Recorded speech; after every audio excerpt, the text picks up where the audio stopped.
Hi everyone. Hey, everybody. It's March 8th, Tuesday, and we are here. I'm Tsukuru Force, and my partner is Sam Hollenbeck. Hi, everybody. Hi Hi, Sam, how are Tsukuru. you?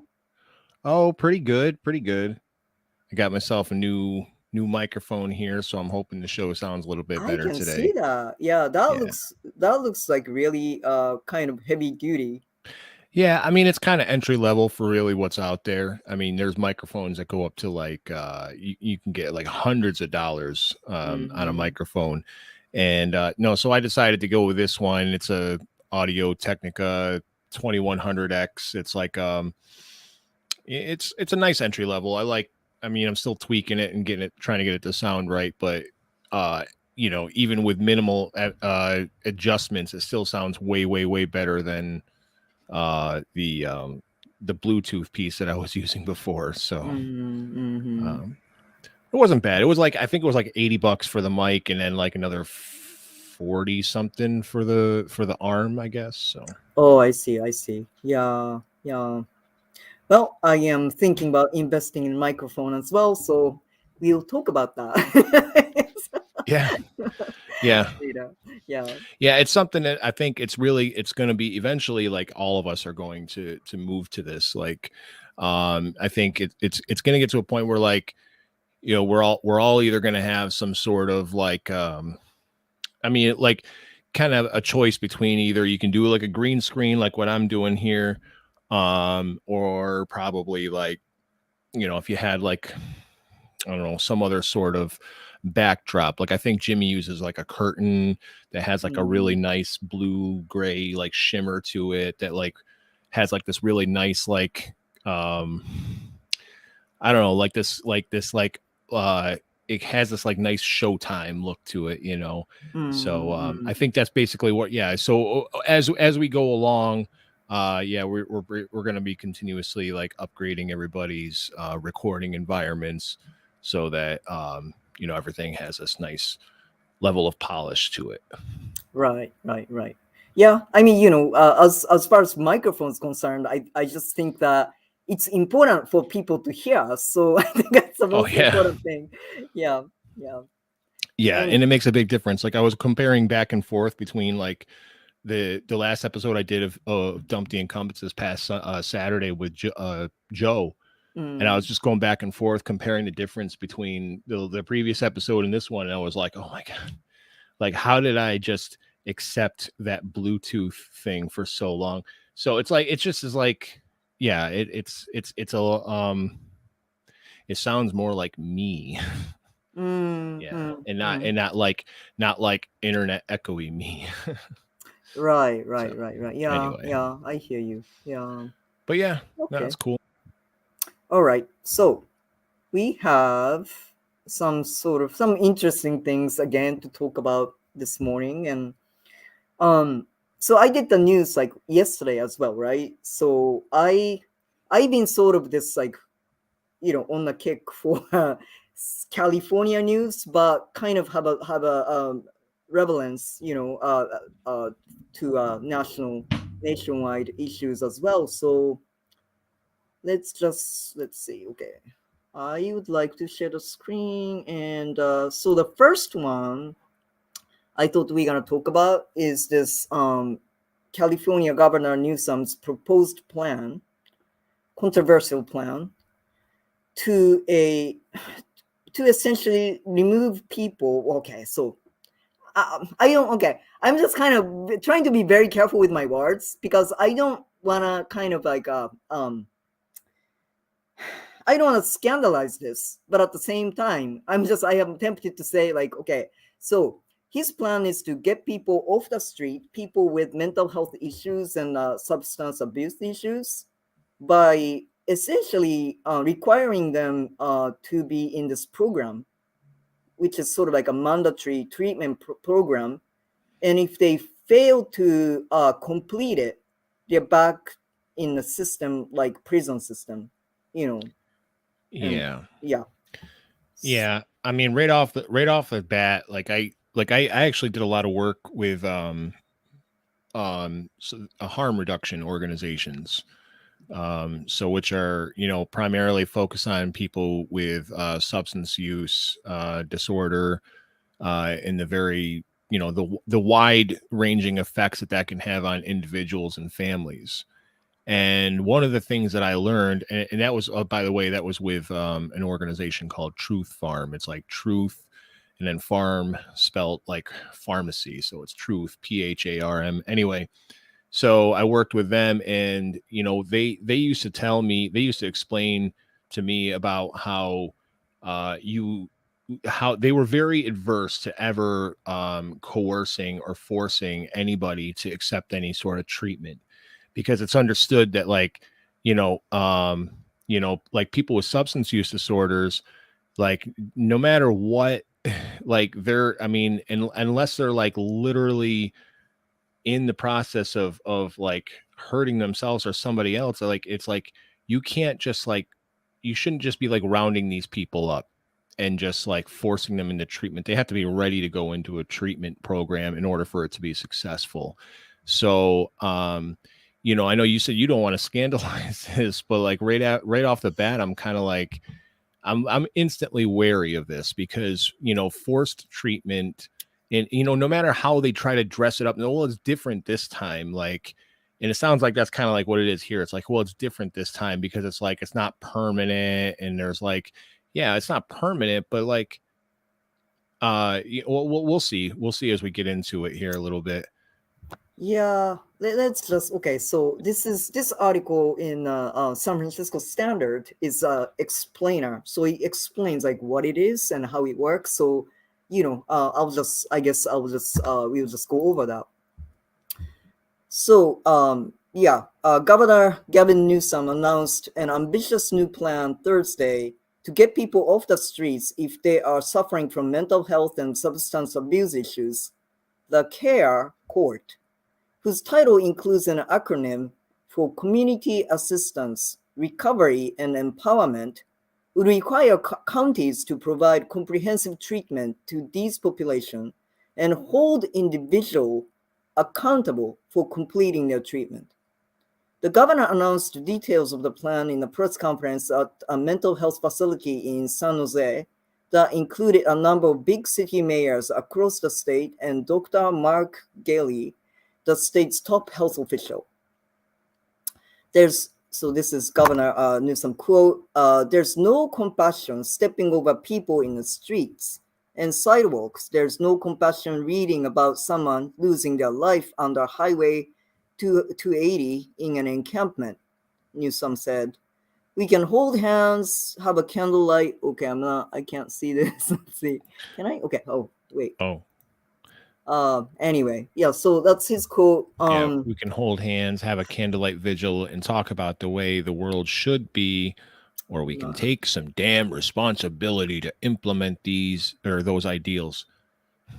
So, it's like, instantly he's dressing the program as though it's the moral thing to do. Like, it's like a binary choice, like a false binary between, well, the only two options we have are stepping over them as they lay, freezing to the sidewalks, or to like put them in this like mandatory treatment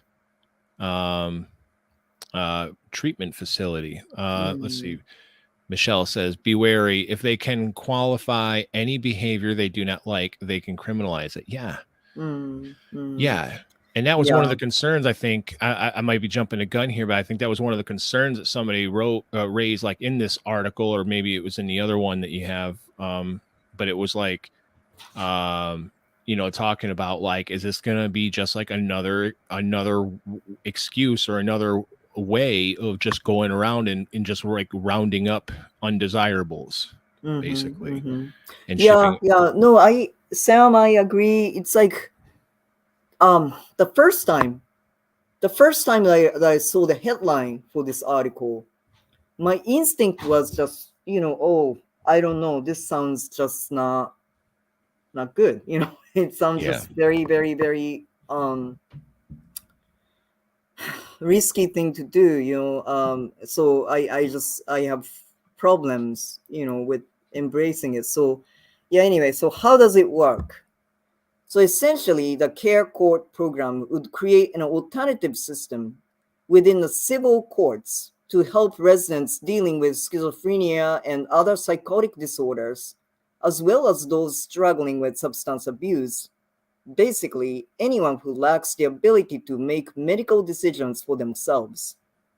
Superior court judges in each county would then be able to connect individuals with a personalized court-ordered care plan, as well as a court-appointed peer supporter to help the person abide by the plan.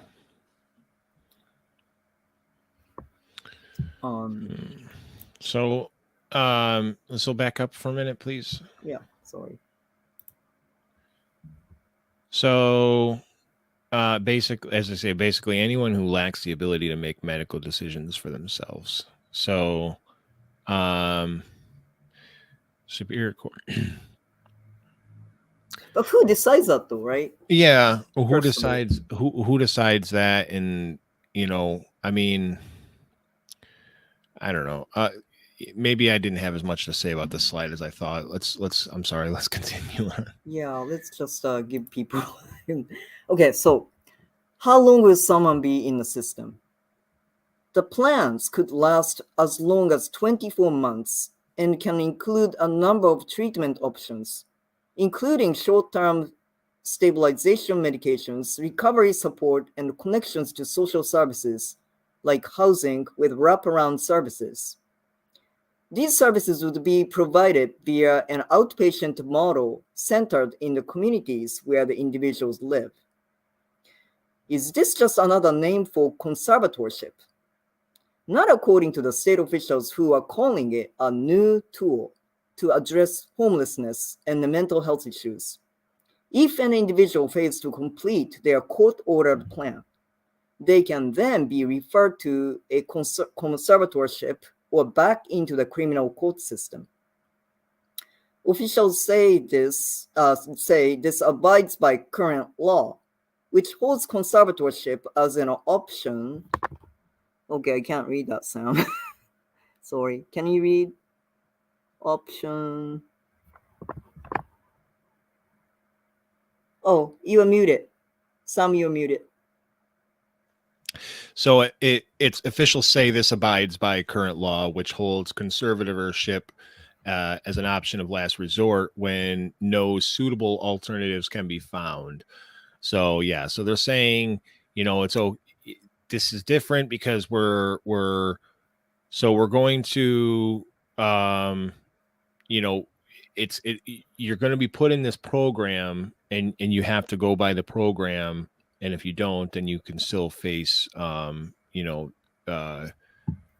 to a conservatorship or the criminal court system. But so what I want to know is like when they're talking about like what sort of actual treatment options, you know what I mean? Like, because right now there's not much details. They stress several times throughout this article that it's just that it's a framework, that it's not an actual legislation yet. So, but I want to know, like, what are they thinking like treatment options are going to be? Because there's all different kinds of treatment options out there and they're not all the same. And some things work better for other people. Like some people do really well in like a 12-step program. That's like kind of like the old go-to program. But there's like this whole world of like harm reduction based treatment programs out there and ways to deal with substance use disorder, especially that because 12-step doesn't work for everybody. So when there's a number of treatment options, and then when they say it connects to other and it says short-term stabilization medications. Well, what does that mean?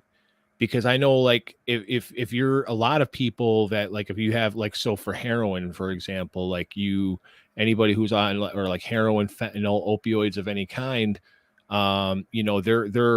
it's not a short-term medicine that we're talking about here. Whether you're talking about it's different, again, different things work for different people. But if you're talking like whether it's like methadone or Suboxone or any of these or these treatments that help people get off the opioids basically and stay off the opioids.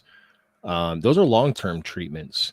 Mm-hmm. And I know a lot of places like they have a really hard time getting those treatments when they're in these kinds of systems and when they're in these kinds of programs, especially if they do wind up in the criminal justice system and they're going to jail. A lot of jails like won't even give people their proper medications to keep them just from being just to keep them from even just from being sick. Like, so so yeah, I guess it'd be interesting to see as the details come out on this, like, the direction that they take it as far as, what sort of treatment are we talking about? What sort of short-term stabilization medications are we talking about? What exactly is short-term? Like, because that doesn't give me a lot of hope for, for anybody. Let me put it this way.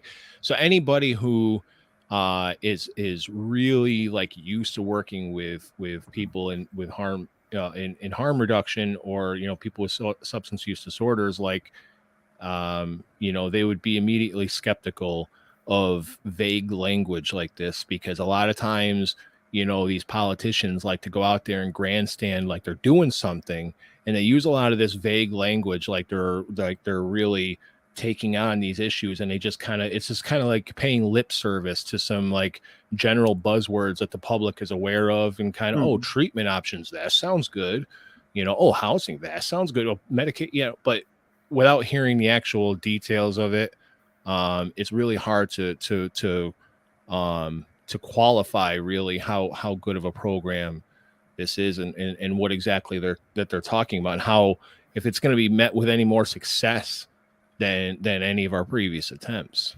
Yeah, I mean, I would like to hear opinions and insights of the mental health professionals on this issue, but I mean, I think bottom line, as you already pointed out, number one, it's essentially a sort of like a mandatory program, and number two, if they do not complete it, I mean, if people do not complete the program, they're back in the system such as prison system.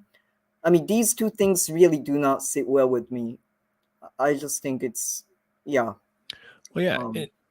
And why do we even like why does this, you say, I guess we should or we should explain like why the idea of it being a mandatory thing is such a is kind of, it seems like it seems like it's kind of tripping a trigger in both of us. And I don't like mandatory programs because for me, like, I feel like we should just have public housing, so like, plain and simple, we should just have public housing, like more public housing that people can live in, even if they have no money to pay for rent or whatever. Like, there should be housing accessible to people, because a lot of people that struggle with substance use disorder, they their ability to improve is is while they get help from others, it does have to be like a self-motivated journey.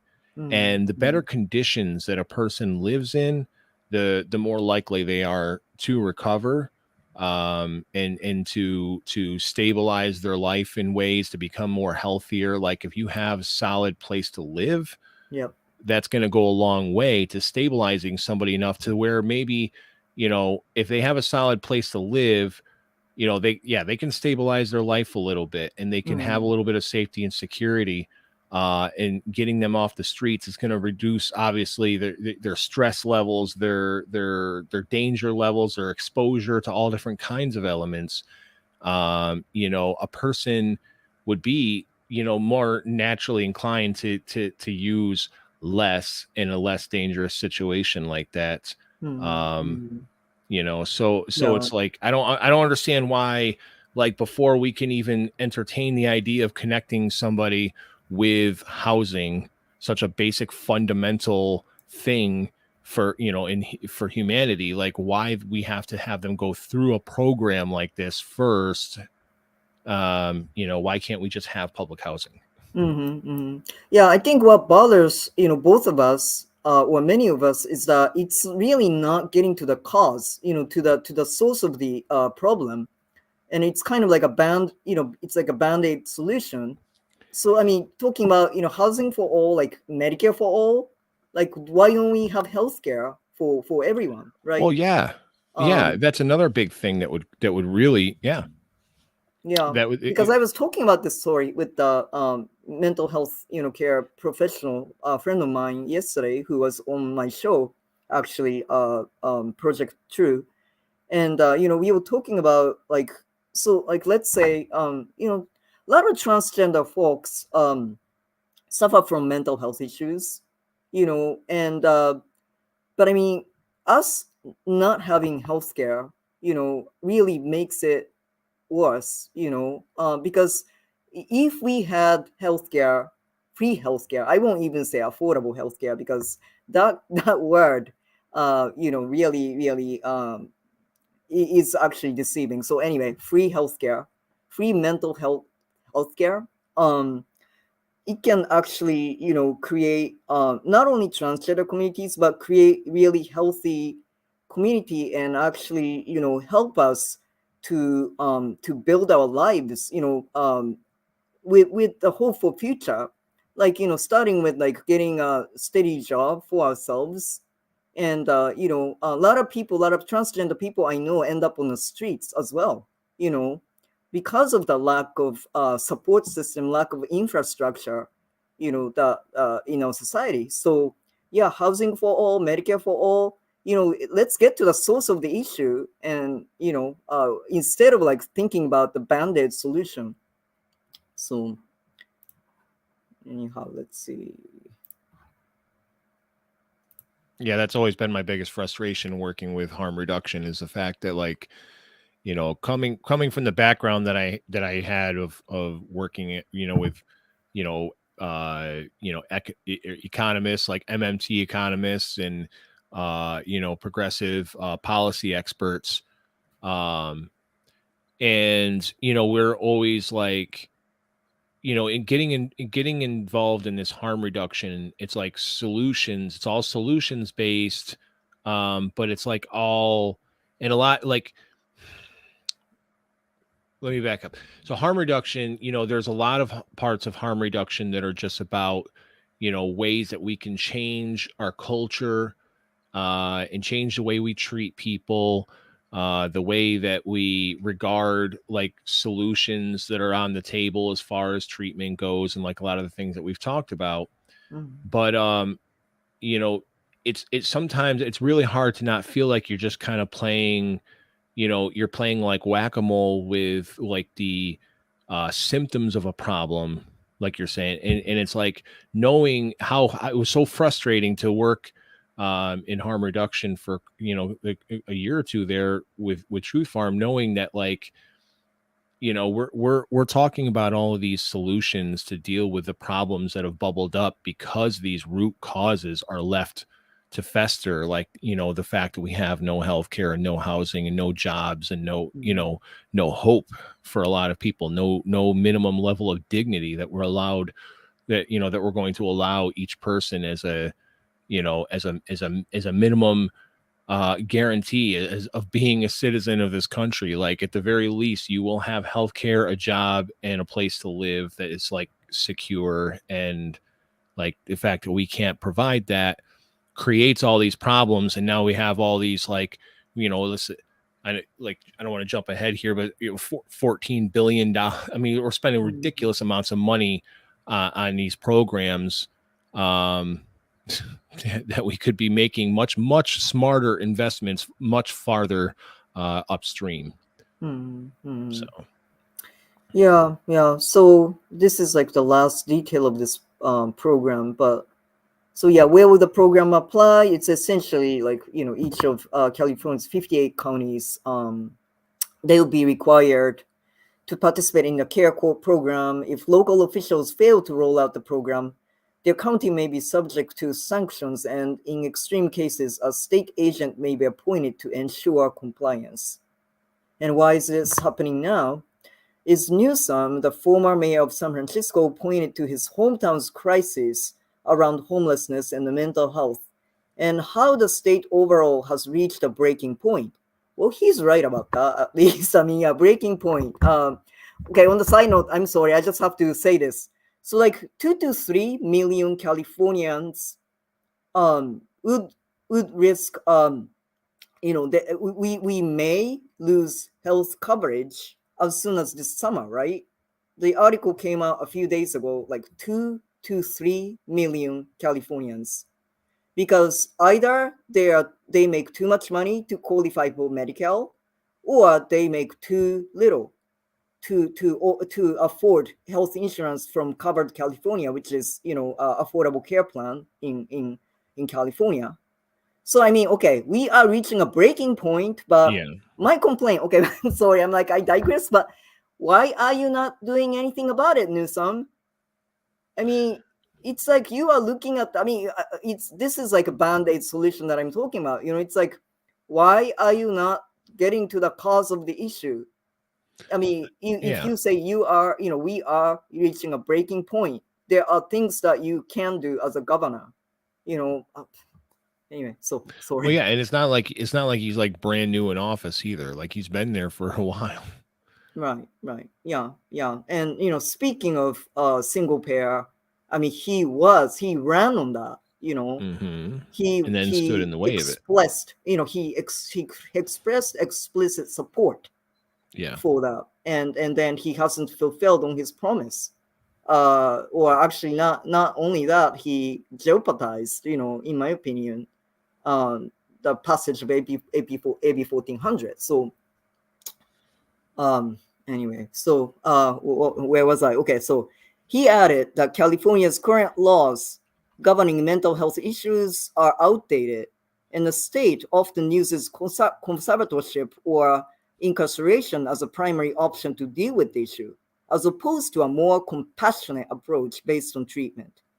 Care Court would be part of Newsom's larger strategy against homelessness, which includes investing, this is what you mentioned, Sam, $14 billion towards 55,000 new housing units and treatment beds. Yeah.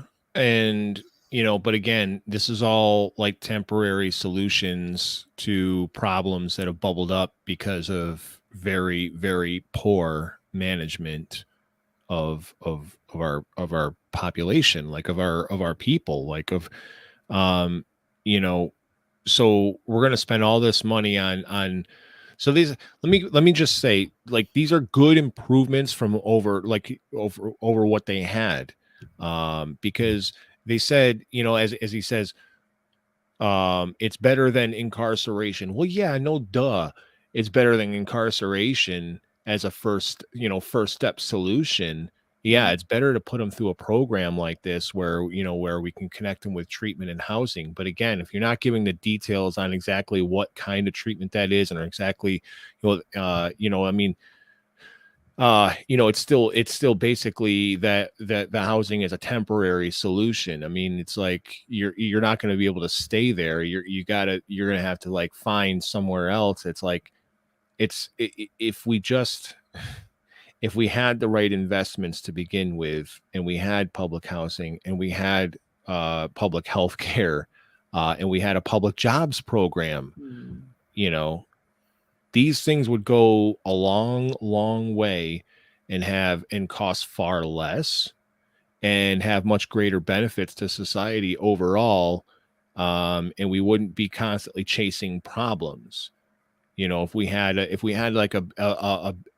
basic foundation for every American person to build off of, we wouldn't be constantly chasing these problems of addiction and homelessness and all of these things, like, mental illness and stuff. Like, he talks about he talks about this problem as a statewide problem, as though he's had nothing to do with it, or though it's like, hey, it's finally time to, to grapple this. It's like, dude, you've been in office for how freaking long, and you haven't, and you, like, to your point, he said, or he ran on healthcare, and then he blocked healthcare. So this guy is just, it just sounds like yet another program to continue just moving, shuffling money around, making believe like we're actually doing something. And in the end, the people who are going to lose the most. Now, I may be too cynical about this, but it doesn't seem to me like the people that the program is meant to benefit are going to. I don't think it's going to work out as well as they think it does. Let me just say that. Yeah. I'm of the same opinion with you. Governor Newsom. He the rumor has that he wants to run for president, right, of the United States. So yeah, let's just you guys, like, people out there outside of California, just keep an eye on this guy, because I don't trust this guy. Sorry, I don't trust you, Governor Newsom. Based on your track record with us. No. Anyway, I don't know how anybody could still trust him. All right, so next up, we are talking about PFAS, forever chemicals in our water. So this is the article, the kind of little article that I picked up from like local Pennsylvania news site. I don't know which it is, but yeah. So contaminated water in these PA towns, Pennsylvania towns, has lasting health effects. National study underway. So PFAS has been talked about a lot these days, because it's like we are talking about, okay, it's everywhere. It's in our products. It's like it's in our food. It's everywhere. So that's like we've been talking about it, but so yeah, okay. So what bothers me about, okay, hold on. Okay, let me just go back some. What I'm trying to say is that the fact that it's everywhere, and in a way it's good because we are talking about it, but it worries me the fact that we frame it as being it being everywhere, kind of like a desensitize us with regards to this issue. That's like what I'm worried about, because this actually, okay, so guys, people who are watching, what we want to talk about here is PFAS has been the issue, like really huge issue of contamination by the U.S. military, and it's in this country and it's overseas. So, but anyway, so this Pennsylvania article says a national study is measuring the effects of contaminated drinking water in 10 regions of the country, including towns near military bases in Pennsylvania. The contaminants known as PFAS are also called forever chemicals because they stay in bodies for many years and have been linked to potentially serious health problems. In many cases, the source of PFAS in the groundwater is likely past use of aqueous film-forming foam, AFFF, in the area. At airports and military bases, and I have this like thing that's obstructing my view. Help me out, Sam. It's at airports and military bases, the foam is used as a fire suppressant to extinguish flammable liquid fires such as fuel fires. So, so they're putting out fires at airports, and the chemicals that they're using to put out these fires are leaking into the water supply around these bases. Yeah, Yona, good point. Thanks to PFAS, Teflon coatings, and C8 and others, our Ohio River Valley is an infamous cancer valley. Oh my God. County roads take me home. Yeah, or country roads take me home. Sorry. Yeah. It's a really tragic thing that we've done to our entire waterway system. And I mean, it's, so the health issues that they're talking about, like, okay, so like Yona pointed out, yeah, it's known to cause, some cancers, like, or increase the risk of, some cancer cases. It's, they talked about, it's inhibiting kind of a growth in infants, and also like raising cholesterol levels. I mean, there are numerous things that people talk about, in relation to PFAS and the harm that causes. So it's really not, it's not a matter to be taken lightly. No, no. In fact, I'm actually after reading up on this a little bit more. I shouldn't be laughing. It's not funny. It's a nervous laugh. But after reading up on this a little bit more, I'm like, I have some like nonstick pans downstairs. I'm like, I think I'm gonna go throw them all out. Yeah, I know. Yeah, yeah, yeah. That's a concern as Yeah, well. no,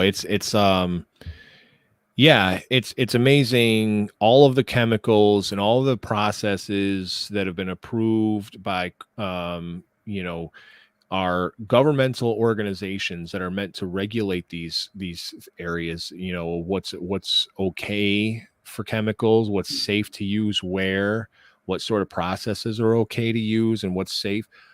And then these regulatory organizations become captured by big money corporate influences. They buy the people. Like there's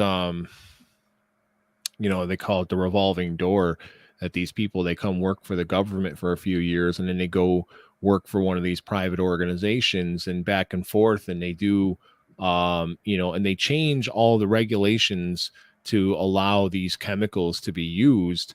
And these chemicals are literally poisoning us, and they're everywhere. We're using these horrible, contaminating, cancer causing, disease causing, mutating chemicals, and we're using them in so much stuff.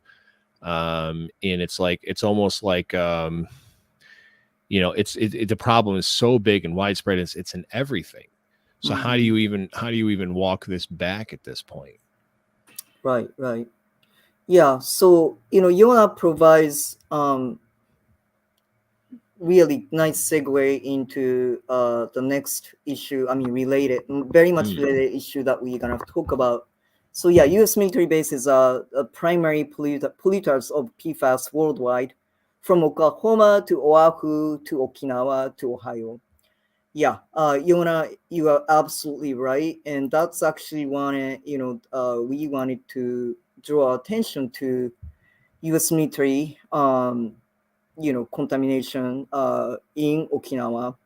It's been actually talked about by this gentleman, John Mitchell, who is I think he's British, but he's been in Japan for many, many years as a journalist, and he often covers, what's happening in Okinawa in relation to U.S. military bases.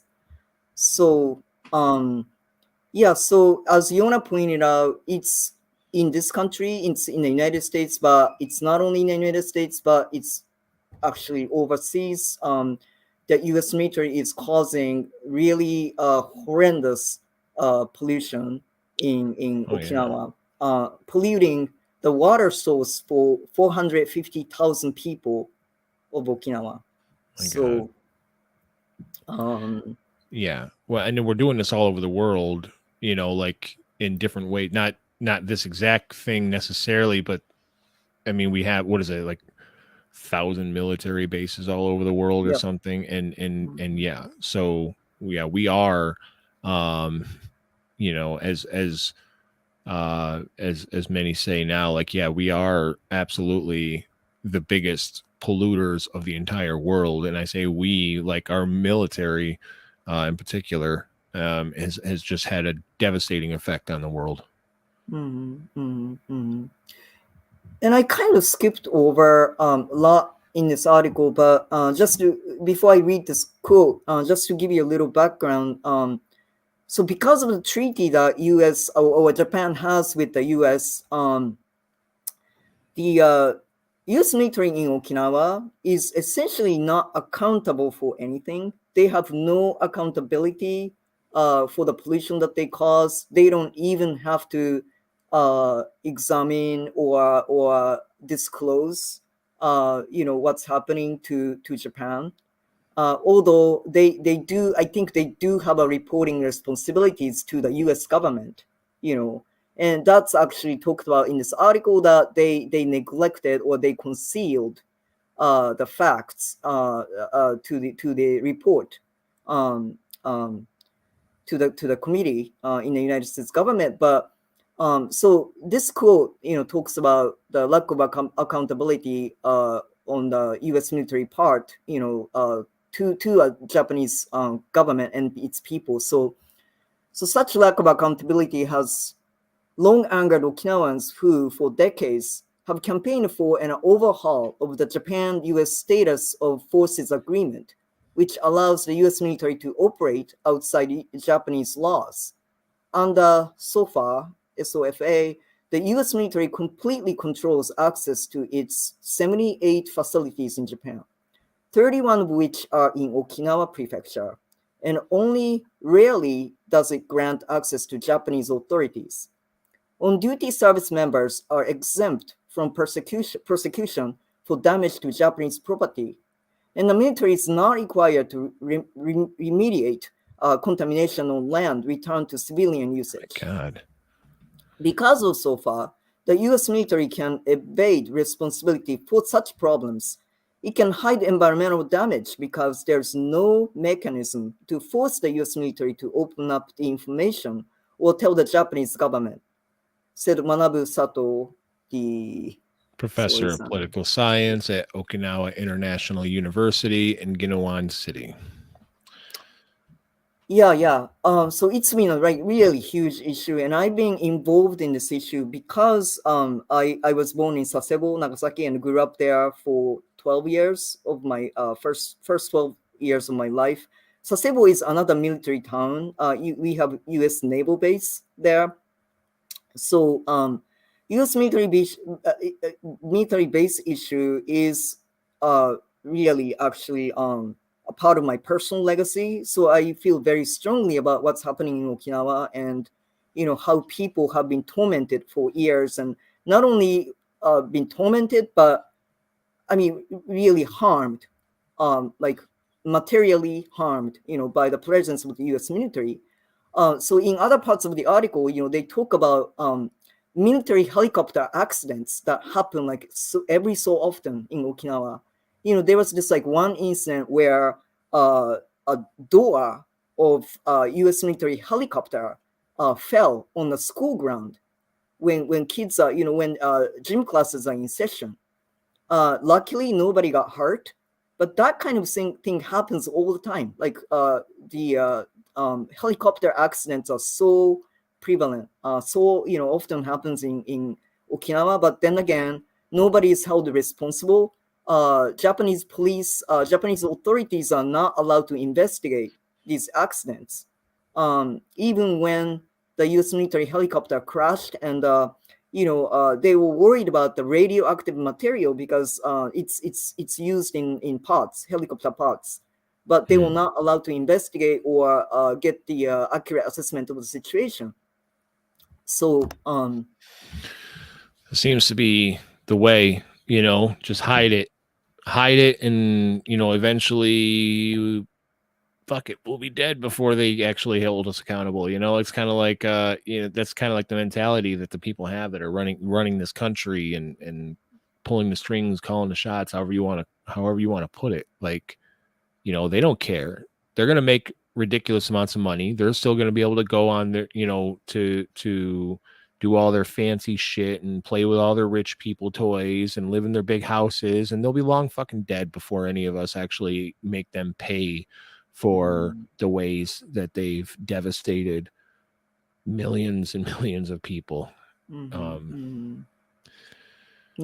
they I just hide it. So I just think that actually, we happened to talk about, we meaning like in yesterday's news. I had a special guest, Daniel Wilson, who is running for state assembly in California, and he's a veteran.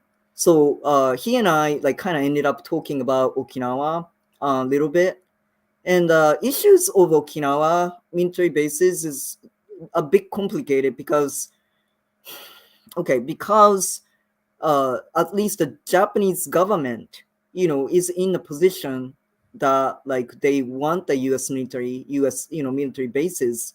Uh, they want the U.S. military base presence in Japan. Mm-hmm. Because they believe that the U.S. is protecting us by being there, right? So it looks as if, or at least the Japanese government, since the Japanese government wants it, like people like us, anti-militarism activists, protest or kind of like file grievances, with the U.S. government and say, yeah, why don't we withdraw, troops from Okinawa? Their argument always has been like, oh, but the Japan wants it. So Mm-hmm. as long as Japan wants it, we can't really do anything about that, But Yeah. the thing is, though, I just wanted to point out that, so Sam, like as you said, okay, so the U.S. military, okay, so let's just say, let's just focus on this PFAS issue. Mm-hmm. U.S. military contaminates, communities here too, right? They have military bases Oh inside the yeah. United States, and they most likely, if there are military bases, there's some kind of contamination in the area, right? Oh So yeah. in terms of that, people are being hurt, and we are being lied to, and I think, um, so domestically it's happening, and overseas it's happening as well. And so even though there are complicated issues of like between the nations, the agreements between the nations, we can always sympathize with people being harmed in Okinawa and elsewhere by the US military. And since it's US military, since like we bear our name and we operate overseas in our name, we should have something to say how they operate, right? Absolutely. Yeah. We have absolutely none. We have no control, no say. It doesn't matter. These people get called out right to their faces. On it was wasn't it Nancy Pelosi? I wish I had thought to grab the clip, but Nancy Pelosi was challenged directly when she was talking about pollution and whatnot, and how we needed to go after climate change, and we really need to take a firm stance, all that stupid fucking rhetoric that they use to make us feel like they're actually doing something. And then somebody called her out and asked her, well, what about the United States military, because they're like the biggest contributors to climate change in the entire planet. And they had a lot of, well, you can't just let the security of the world go to shit. I'm paraphrasing, of course, but it's always like, what do you want? Everybody to just, you want dictators to take over and you want all this stuff to happen? Like, well, you could try diplomacy in those situations. You could try other ways of dealing. You could try a foreign policy that was based on humanitarianism instead of, global economic dominance. Hmm. Which to Yona's point, is not working out so well anymore. But really, the point being is that if we don't address these issues of pollution and climate change, there isn't really going to be a world left to squabble over, or a civilization left to squabble over. Yeah. It's like, so Yona says it. Whoops. Sorry. No Oh, problem. sorry. I Uh, clicked. I meant to click that to make it disappear. Sorry about that. Yeah, no worries. Instead of investing in their own societies, transportation, flood protection, healthcare, and education, this empire now singularly funds genocide and foreign occupation. Really, it Yeah. really feels like that. Like our only real purpose as a nation, not as a people, as a collective people, but as like a nation, and what this nation outputs is just war, death, suffering, poison, and it's all for the sake of profits for the folks on top. Right. And I mean, it's it's like, a biggest industry, right? Death industry. Essentially, we profit off of death yeah. and destruction. Well, when we say we, I mean Yeah, they I guess. profit off Okay. of death, and Right. and we the citizens live more and more every day. Our standard of living here in this country is becoming much closer to that of a country that the United States is currently sanctioning. Mm. Okay, if that makes any sense.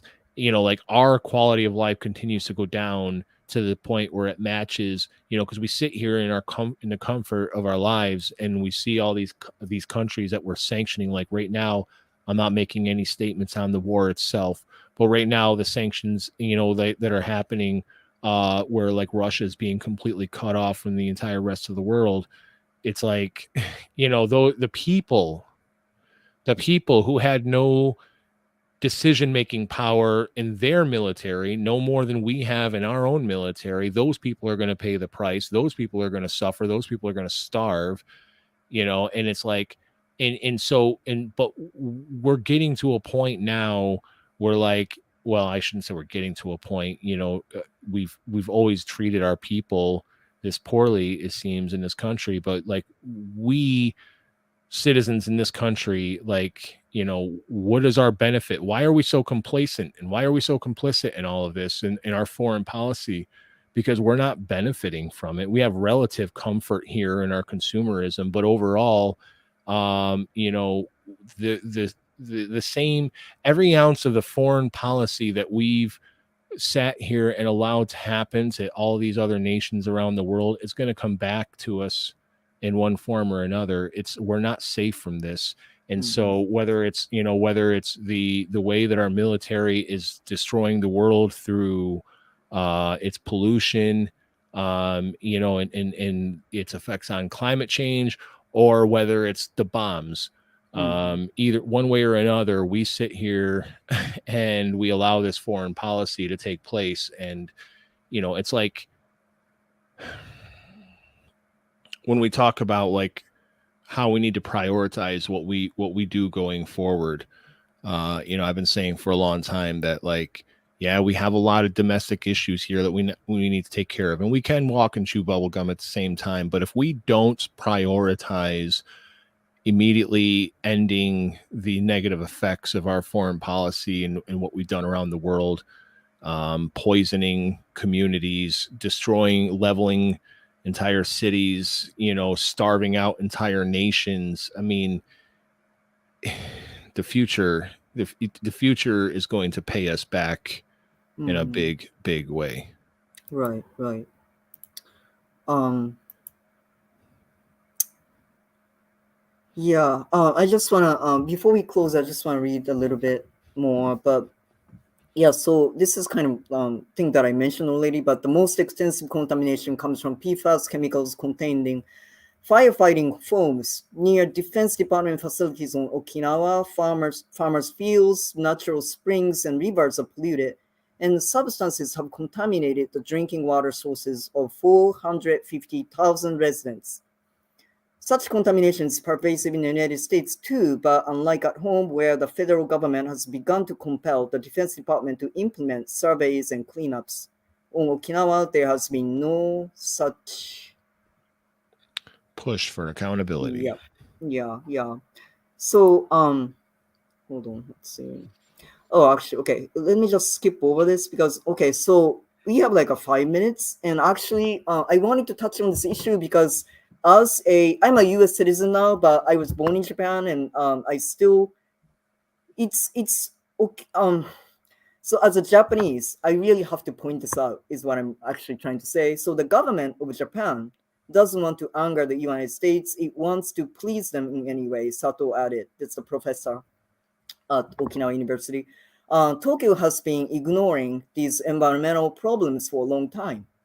But as long as they occur on Okinawa, it dismisses them as only Okinawa issues and doesn't raise any fuss.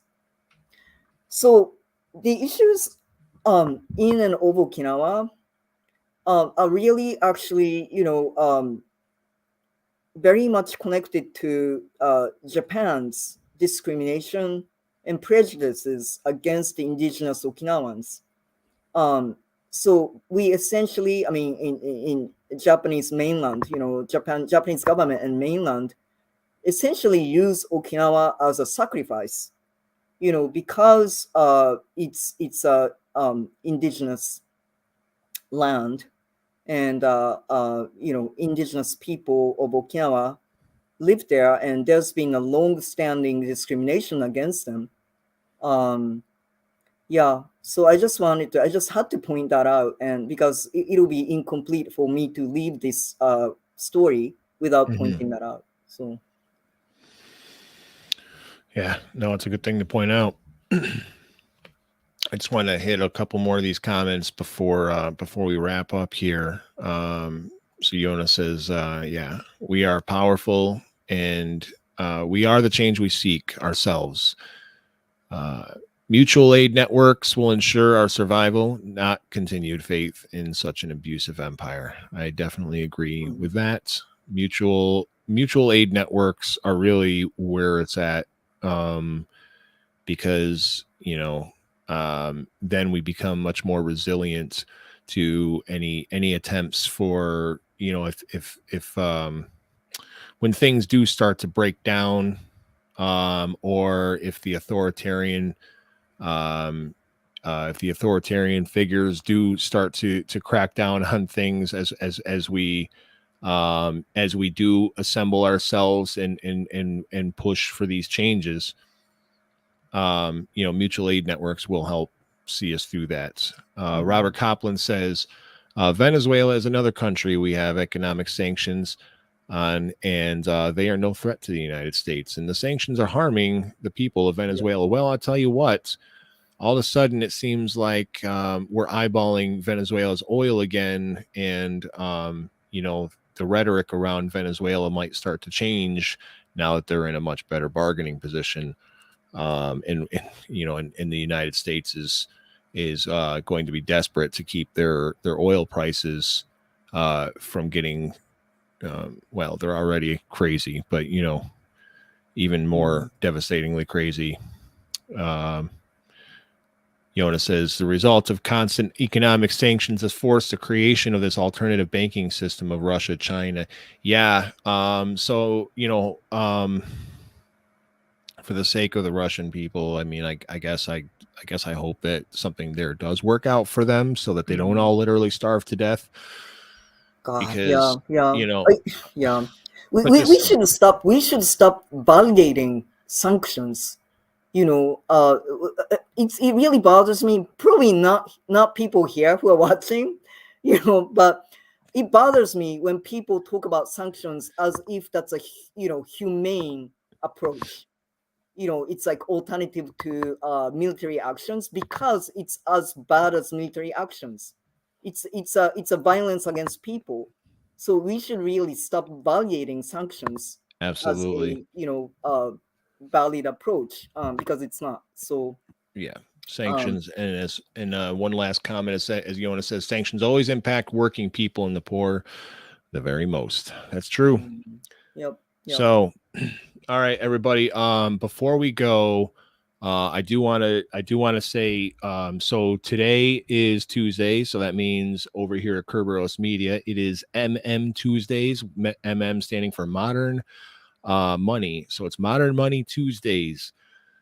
So on Tuesdays, Kerberos Media is going to start focusing on mostly economics based shows, and then eventually, like our news show we'll have like an economics segment here in our news show as well. I'm also going to be trying to introduce like a labor segment as well. Yeah, but so tonight, tonight coming up, so we have a lineup that starts at 6 p.m. For the main shows, and at 6 p.m. we now have a new show coming out. It's called The Money Puzzle, and this is put out by Rocco Million, who many of you remember, especially those of you in the MMT community. Rocco has been around for a while now, and he's does a lot of really great rants. Like Rocco knows his stuff, and so he's going to be putting out a show where he's going to be like pre-recording some stuff throughout the week, and we're going to kind of be mixing it with some of his greatest hits from some of his older stuff as well. He used to do a lot of streams called Operational Reality in his Facebook group called Nonpartisans for Progress. And they were really popular, and a lot of people really enjoyed them. So today we had him handpick a few of his favorites, and we put them together.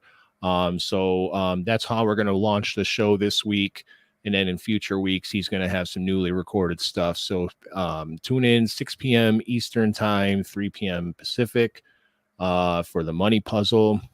Then at 7 p.m. Eastern we have we are going to be restreaming the Activist MMT podcast. And so Activist MMT podcast is put out by Jeff Epstein, who is he's been a member of the MMT community for a number of years. And this podcast is really great. He talks to not just academic folks, but he talks to a lot of the activists throughout the community who have contributed and gotten involved in a lot of ways. And this week is going to be part 2 of his episode, or of his interview with Jackson Winter. And they're going to be talking about Polanyi's Great Transformation. It's a book. Part 1 of that conversation is on our YouTube already, or also there's links in the description there to go to Jeff's full podcast page to get access to all of his content. Then at 8:00 p.m. Eastern time, we have Modern Money Donuts, and that is a show. It's an economics-based show that's hosted by Australian economists Stephen Hale and Gabrielle Bond. They come out of Adelaide in Australia, and today they are going to be talking to another Kerberos media member, Sherry Wise. Sherry Wise is she's an economist with the federal government, I believe, with the I believe it's the Department of Agriculture, but feel free to slap me, Sherry, later if I get that wrong. But anyway, on tonight's show at 8:00, they are going to be talking about climate and agriculture. And Sherry actually is like, she has a lot of really great insights on the economy, on microeconomics. I know a lot of times in MMT we talk about macroeconomics, but she likes to talk about the micro side of things too. She likes to talk about the way that our failure to enforce antitrust has shaped our country, and a lot of the problems that we're facing from a lot of that now. So that's definitely going to be a good talk.